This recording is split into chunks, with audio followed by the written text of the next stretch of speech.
Zeeman तो पीछे खड़ा। तो आज का दिन जो है बहुत खास है हम लोग के लिए। आज जिमिन जी बदलापुर को एक अलग दिशा दे रहे हैं। जिमिन की आपन से कि पहला स्टूडियो खुला बटे इतना तगड़ा और की तरीके से काम करे, जैसे स्टूडियो वैसे काम करे, तगड़ा काम करें। और ढेर सारी शुभकामनाएं। हम लोग के बहुत ढेर सारी शुभकामनाएं। आप सब जितना जने ब्लॉग बना था यहाँ सबके बहुत ढेर सारी शुभकामनाएं। और ये देखिए मंजू मोहिनी जी आए हैं, बहुत ढेर सारी शुभकामनाएं। भाभी बड़ा अच्छा हुआ दिन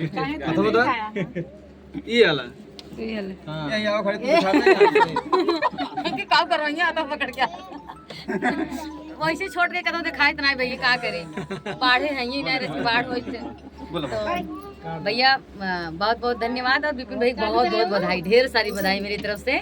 और आप लोग हमारे विपिन भैया को जो प्यार आशीर्वाद दिए ऐसे ही बनाए रखिएगा, भैया को बहुत ऊंचाई तक ले जाइएगा।